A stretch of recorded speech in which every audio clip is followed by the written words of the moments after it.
I had been married to Ethan for 10 years, and we had an agreement to live our own lives without interfering with each other.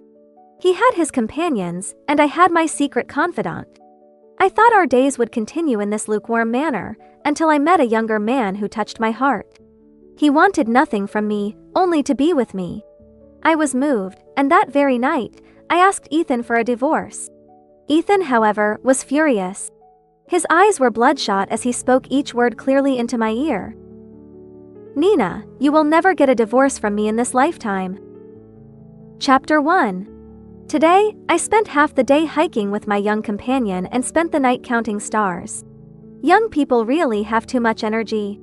Exhausted, I dragged my tired body home, planning to catch up on some sleep. As soon as I got out of the car, I spotted Ethan's petite secretary struggling to support him. Her smug expression was impossible to hide. She couldn't conceal her childishness. She wasn't exactly a mistress. With Ethan's many women, I had lost count of how many there were. "Nina, Mr. Ethan got drunk while protecting me from drinking too much tonight," she said, emphasizing protecting me in a high-pitched voice. "I need to borrow your kitchen, Nina. Mr. Ethan loves the hangover soup I make. Every time he drinks too much, he insists I make it for him personally," she added, blushing as she glanced at Ethan. "He says that seeing me and having my soup sobers him right up." I found her childish claim of territory amusing. She was young, and I felt no desire to compete with her. I smiled and took Ethan from her hands, saying lightly, "Thanks for your hard work." With such a diligent employee, I feel reassured. Ethan has always treated his employees well. Your predecessor was also great at making hangover soup. It's getting late. Maybe you can make it next time. Lena's earlier smugness faded, revealing a hint of dissatisfaction. I didn't want to argue, so I gently pushed her out and closed the door. I turned to find Ethan sprawled on the sofa, eyes half closed. After a moment, I said, "Everyone's gone, who are you still pretending for?" Ethan stretched his long legs across the sofa, his voice steady, devoid of drunkenness. "Thanks. Lena's been spoiled by me. She's been acting out lately, always getting jealous. I thought I'd give her some space, so she understands her place." I chose not to respond. Over the years, Ethan and I had been living our separate lives. The women around him changed like the seasons, never lasting more than 6 months. His affections were like summer butterflies, beautiful yet fleeting, never settling on one flower. I once thought I was special, that I was different from the rest. But I wasn't. After just 3 years of marriage, he couldn't resist wandering. Lena was different though. Maybe Ethan really liked her. He was usually impatient with women. There had been others he adored, but when they became jealous, he simply sent them away with a generous breakup fee. This time, he was just giving her the cold shoulder. He must really like her. In the past, I might have thrown fits, cried endlessly, making Ethan's life miserable. But now, I was used to it. I clearly stated my purpose. "Ethan, let's get a divorce." Finally, Ethan opened his eyes and looked at me in disbelief, letting out a cold laugh. "Nina, I can't even remember how many years it's been since you last mentioned divorce. What's wrong now? You do your thing and I do mine. Haven't we been fine?" He lazily sat up, grabbed a ceramic teacup from the coffee table, and poured 2 cups of green tea. He sniffed the tea aroma, speaking leisurely. "I was wrong today. I shouldn't have let her come to our house. I'll be careful next time. You won't see her again." He handed me the tea as he spoke. I ignored him, walked to the coffee table, opened a drawer, and pulled out a divorce agreement. "I want a divorce. I have someone else." Chapter 2. Ethan took a leisurely sip of tea and set the cup back on the table. His expression still showed disbelief, as if he couldn't fathom that I would dare to divorce him. He casually picked up the divorce agreement, flipping through it a few times. Suddenly, his smile vanished, replaced by a serious demeanor. "If there's a problem, you can talk to my lawyer," he said, his gaze lingering on the document, radiating a palpable sense of pressure. After a moment, he looked up, his sharp eyes fixed on me. I felt a bit uneasy under his intense stare. "Nina, do you really want a divorce?" Maybe he thought I was crying wolf again. Back in the early years of his infidelity, I couldn't accept it at all. Whenever he came home, I would confront him, leading to one-sided, hysterical arguments. Eventually, I accepted his betrayal, trying to win him back through tears, tantrums, and threats of divorce. He eventually grew tired of it and agreed, but I clung to him, unwilling to visit the Civil Affairs Bureau. But this time was different. I truly wanted a divorce. "Nina, I don't know what you're scheming," he said. "I admit I like Lena, but I promise we're just having fun. You're still my wife. So, be generous and stop making a fuss, okay?" His voice was cold, and I could detect a hint of disdain. He thought I was throwing a tantrum because of Lena. When he first started seeing her, I did make a scene. I went crazy, arguing and smashing everything valuable and worthless in the house, uttering the most hurtful things to him. I even threatened to sell the company's latest patents to competitors if he didn't break up with her. I did many extreme and foolish things, but nothing changed. The outcome was that he wanted a divorce. We almost went through with it, but I backed out at the Civil Affairs Bureau. I used to be hopelessly in love, to the point where I now want to strangle my past self. "I really want a divorce," I said, meeting Ethan's gaze with a calm smile. "My boy has said he wants to be with me. Openly and legally." Chapter 3.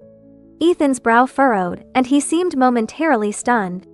I could see a hint of sadness in his eyes. No matter how much I had acted up over the years, he never seemed to care.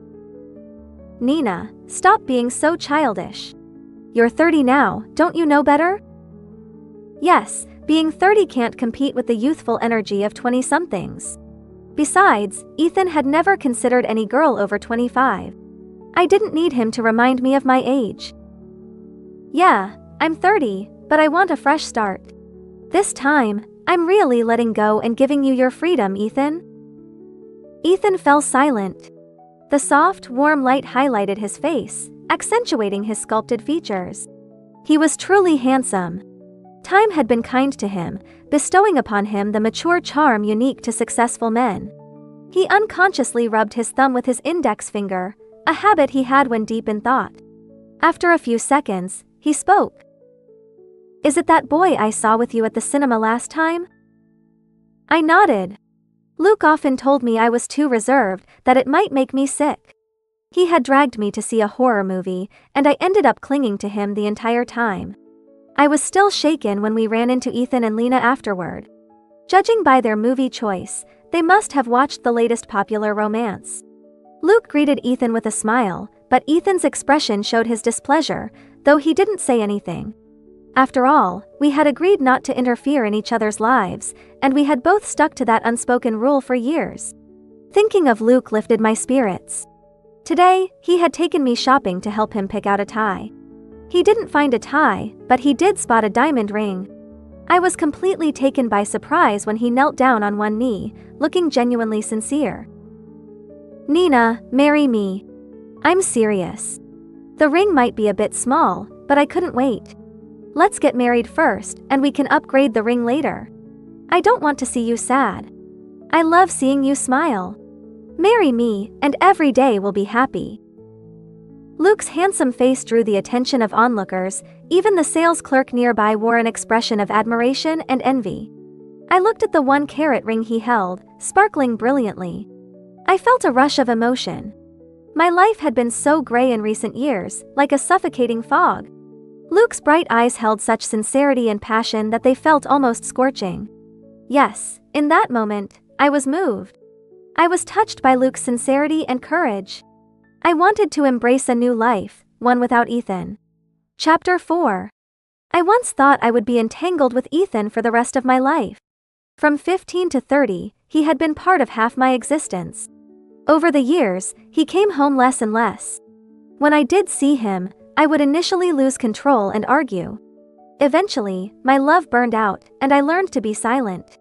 I only saw the Ethan who loved me in my dreams. In those dreams, he was still the boy who had eyes only for me. But upon waking, I returned to a stark reality. In the vast villa, I was alone, slowly withering away. So, I agreed to live our own lives and never brought up divorce again. Luke revived my nearly dead heart. With him, I felt genuine happiness, a serene joy radiating from within. Luke gave me the courage to start anew, and with him, I dared to try and change. I agreed to be with him. I said softly, smiling. To be with him openly and honorably. Then what about your promise to me? We agreed to live our own lives. I don't agree to a divorce. Ethan frowned, questioning me. I found it amusing. He was the one who had broken our vows. How could he say such shameless things? I lost my patience. Did you ask for my opinion when you cheated? So today, when I ask for a divorce, I'm not seeking your permission. I hope the divorce process can be quick. He and I can't wait. As soon as I finished speaking, Ethan froze, his grip on the teacup tightening, the veins on his hand bulging. His eyes flashed coldly, as if he might smash the cup any second.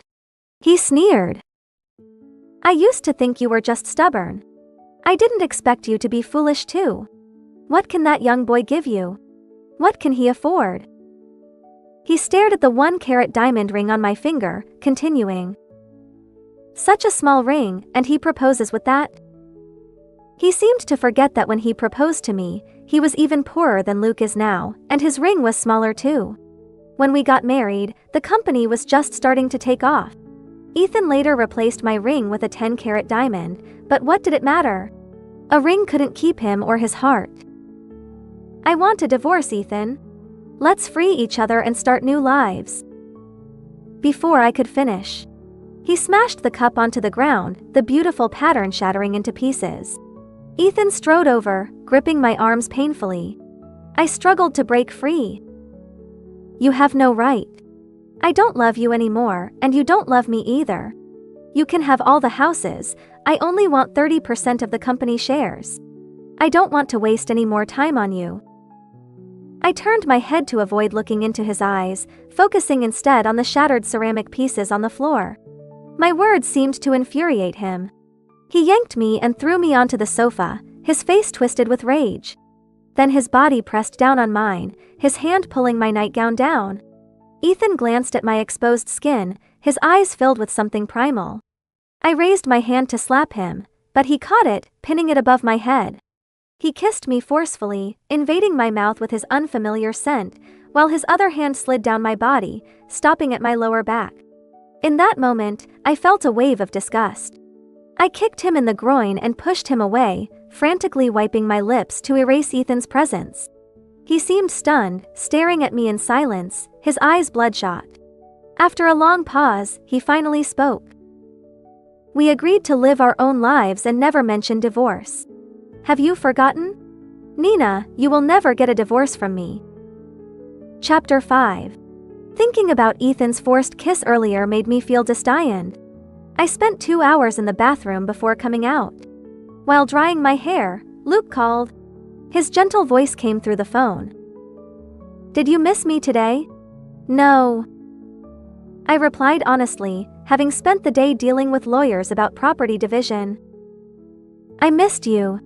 No matter how complicated the divorce is, I'll wait for you. Even though he couldn't see me, I nodded. Okay. Let me sing you a song. His low, soothing voice flowed through the phone, like a glass of wine with a hint of mint, rich in oak flavor, lingering. My baby, give you something sweet. To make your night peaceful. My little ghost, tease your brows. To make you love this world. La la la la la la, my baby. All the unpleasantness with Ethan faded away. Luke's singing was incredibly soothing. I had a dream that night, returning to the moment Ethan proposed. We were 22, still in the early stages of our startup. I was out running errands, and he was entertaining clients. We worked hard toward our shared dreams, enduring many hardships. Sometimes we wouldn't speak for a week, but that time was the happiest of my life. He had gone on a business trip and missed my birthday. On my 22nd birthday night, I was working late at the office. At 11, Ethan unexpectedly returned, holding my favorite cherry-flavored cake. He appeared before me without warning, the flickering candlelight dancing on our faces, our love warming the night. After blowing out the candles, I closed my eyes and made a wish. No matter if we are rich or poor, I just hope Ethan and Nina can be together forever. When I opened my eyes, Ethan was kneeling, holding a ring with a tiny diamond.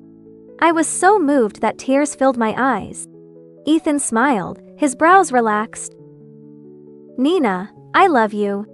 Marry me." The next moment, the scene shifted to us arguing again, this time about his secretary. I was crying hysterically. "Why are you doing this to me? Why?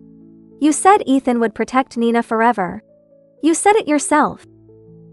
The heartache was palpable. Even in my dream, I felt the pain of my heart being seared. I went to the beach, determined to end my life. The cool seawater lapped at my knees as I continued to walk forward. Since Ethan didn't want me, nothing mattered anymore.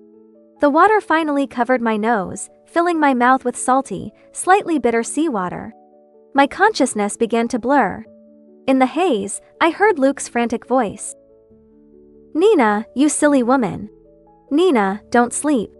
Wake up, please." Chapter 6. When I opened my eyes, the first thing I saw was the blue starry chandelier. Luke was my friend's brother. Once, when we had planned to have dinner together, she brought him along. Luke was tall and slim, with delicate features.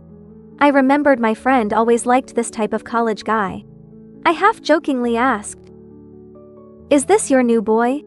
Good taste." Lucy explained. "He's my younger brother. He's a senior in college." Luke extended his hand, his face flushed with embarrassment. "Nice to meet you. I'm Luke." I laughed at his shy expression. "Nice to meet you too. I'm Nina." We exchanged WeChat info and got to know each other. Luke's family owned a fish pond in a quiet, scenic area surrounded by mountains and trees, a perfect summer getaway. One afternoon, we bought fishing gear and went there to fish. My friend had just cast her line when she got called away for work. Alone, I couldn't help but think of Ethan. We had known each other since high school and had been together for so many years, going through so much. It was hard not to think of him. Sometimes I wondered if Ethan thought of me when he was with other women. We had shared most of our firsts together, how could he accept anyone else? Lost in thought, I didn't notice the fishing line twitching. Luke approached from behind, his long fingers overlapping mine as he pulled, reeling in a lotus fish. "Do you know how to grill fish?" Then I'll treat you to grilled fish, okay?" As the sky darkened, a warm evening breeze gently blew. I sat on a rock, watching Luke grill the fish.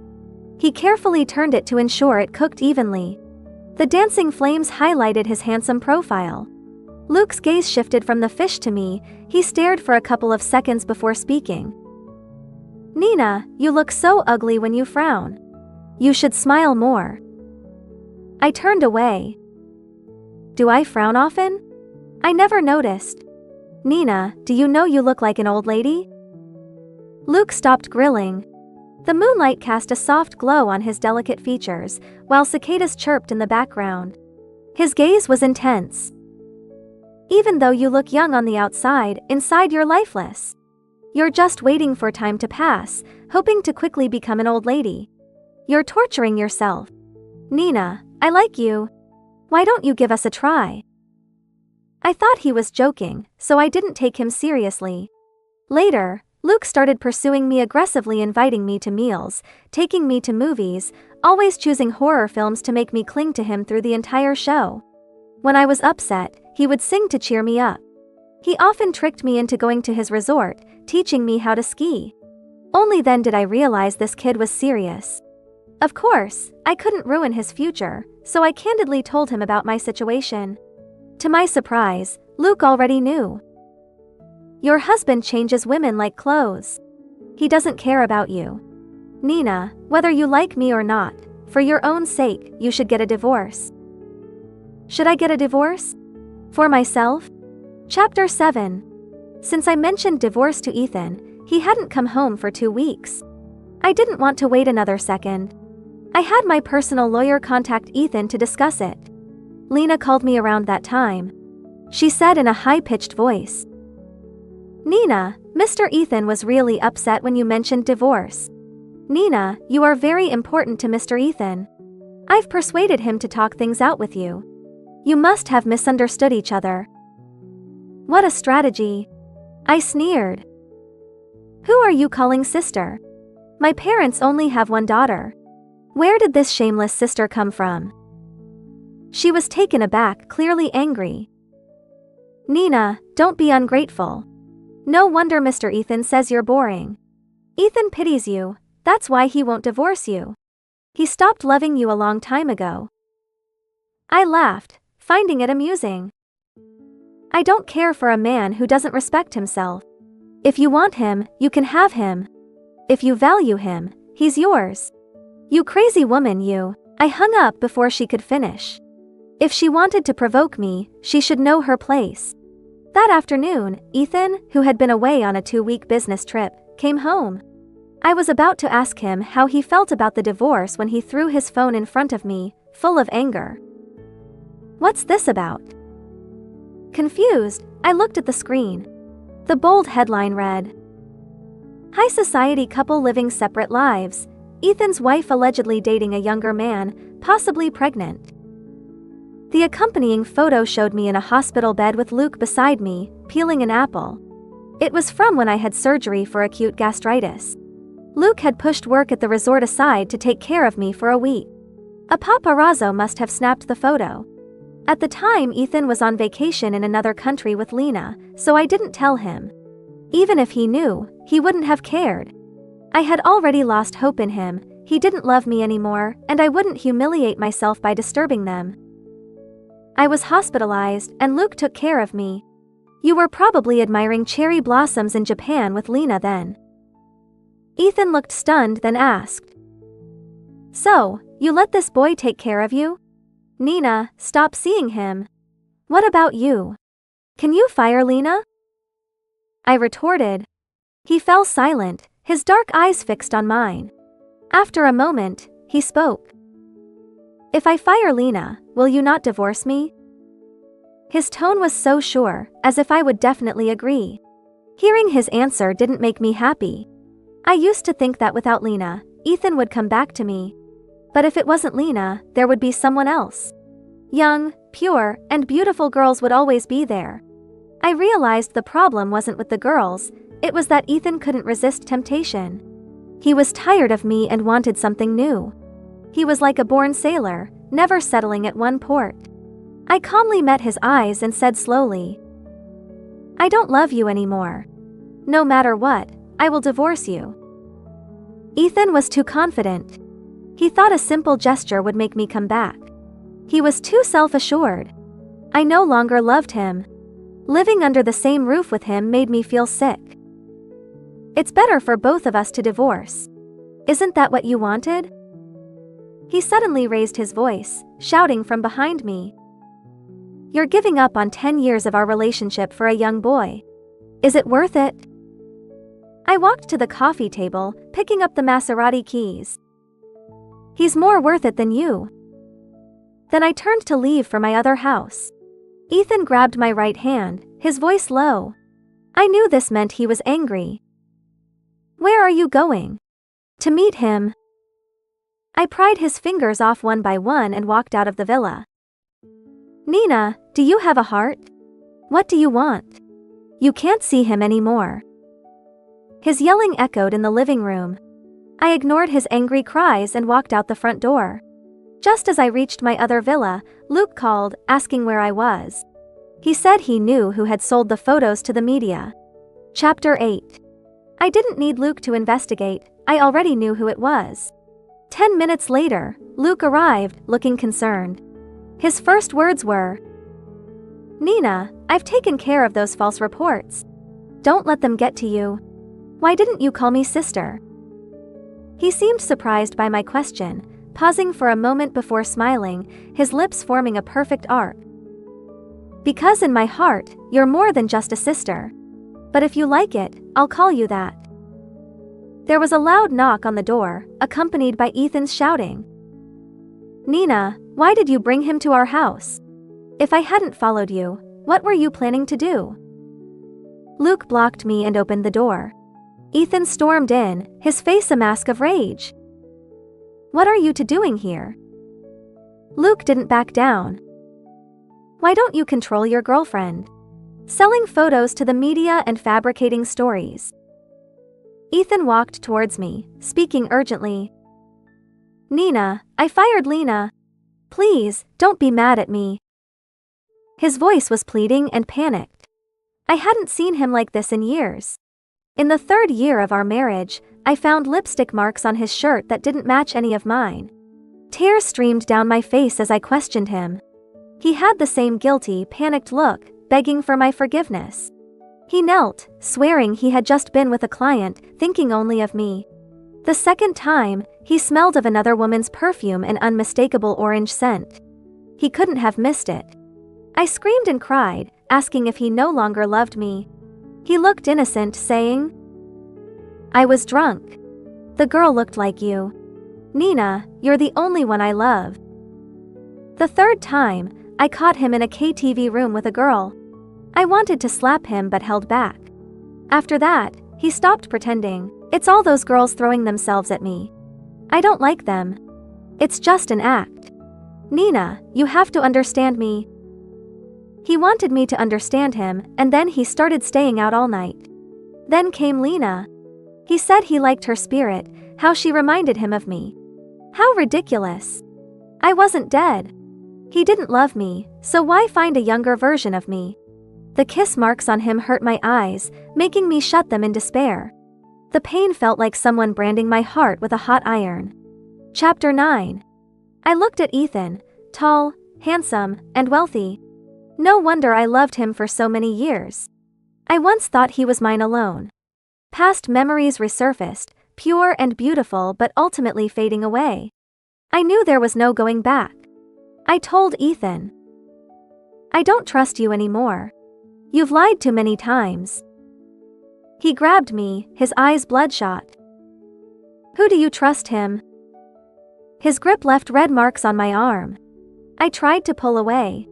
Luke held Ethan's arm, saying, Can't you see her arm is swollen? No wonder she doesn't like you. Luke's words seemed to enrage Ethan.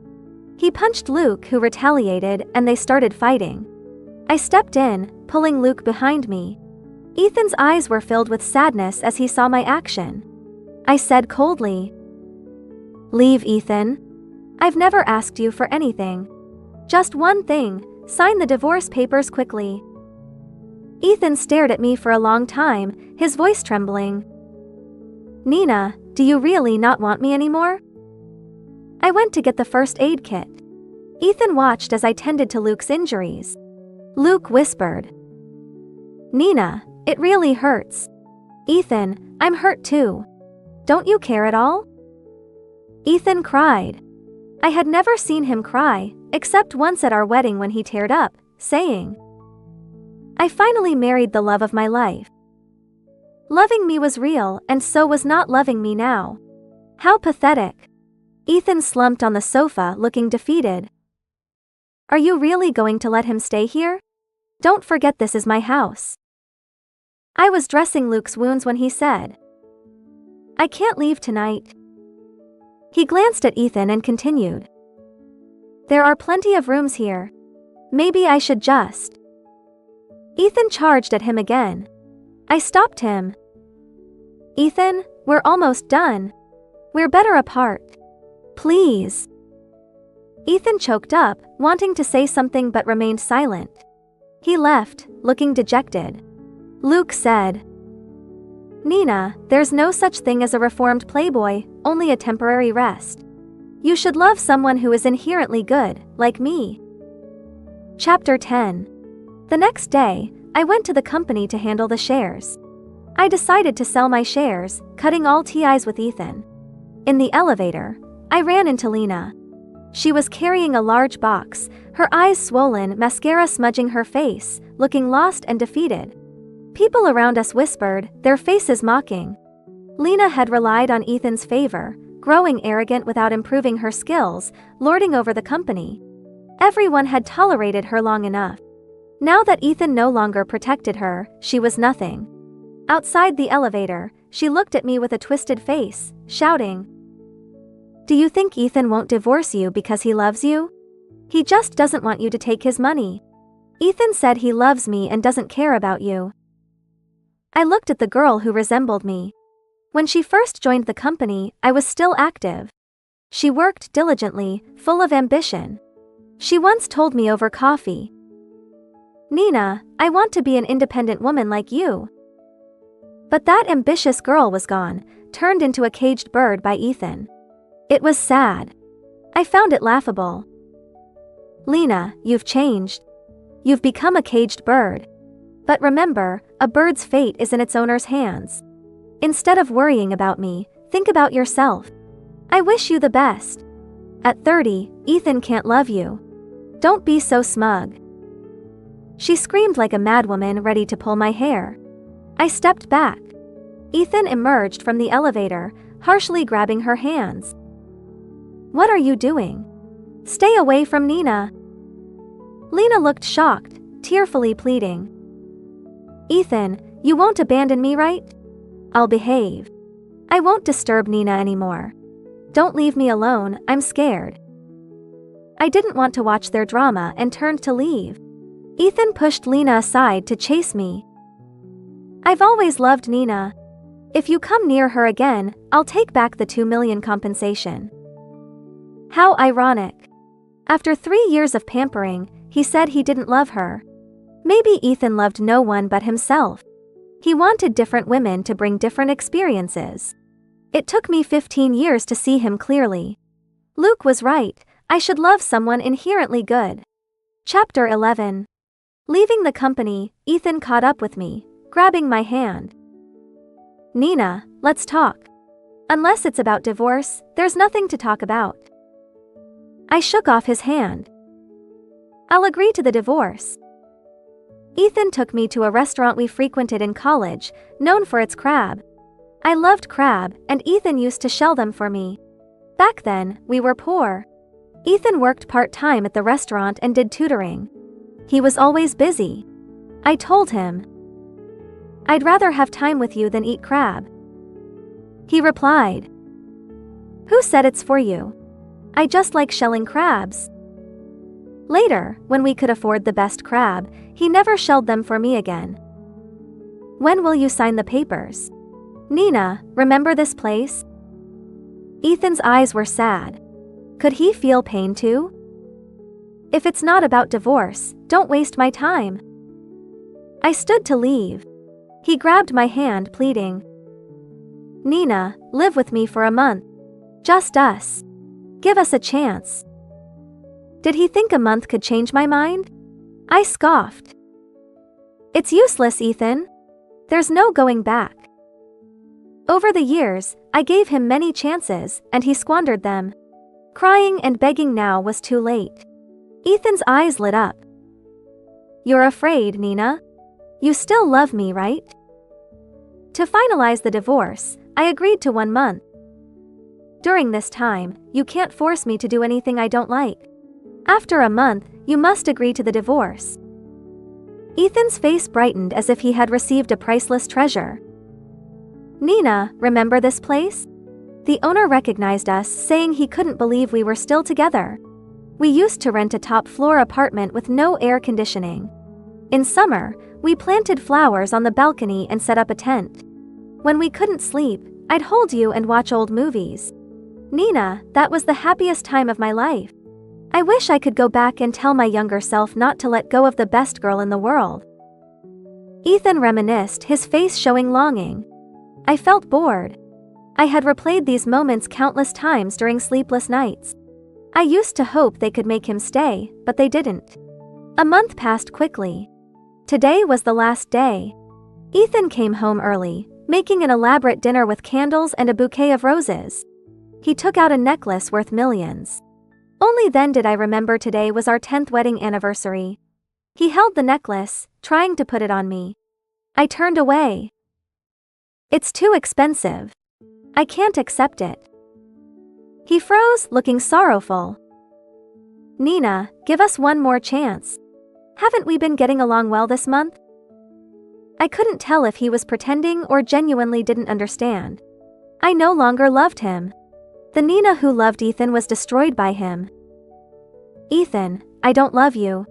I can't forget you with other women. You promised. Tomorrow morning, we'll go to the Civil Affairs Bureau. Ethan sighed, composing himself, and said calmly, Nina, grant me one last request. Have dinner with me. He poured wine for both of us and said, Nina, I'm sorry. I know I don't deserve to say I love you. After tomorrow, I can't be with you. No matter who you're with, you'll be happy. You're amazing, and I didn't cherish you. I know I made you cry, causing your eye condition. I can't undo the harm. But I want you to know I love you. You're the only woman I've ever loved. I hope you're happy. Please, don't hate me. Hearing this, I wanted to slap him. Too little, too late. I downed my wine. I won't hate you. A woman in love hates a man. I don't love you, so why hate you? Ethan. His voice trembled, tears streaming down his face. Chapter 13. The next day, we went to the Civil Affairs Bureau, and Ethan signed the divorce papers as promised. Outside, Ethan smiled, saying, If that boy treats you badly, come back to me. I glanced at him, smiling too. Not everyone is like you. There is true love in the world. He put his arm around my shoulder jokingly. Yes, I'm despicable, so I think others are too. If everyone were like you, the world would be wonderful. Luke was waiting in the car. Ethan saw him and patted my shoulder. Go on, your young boyfriend is waiting.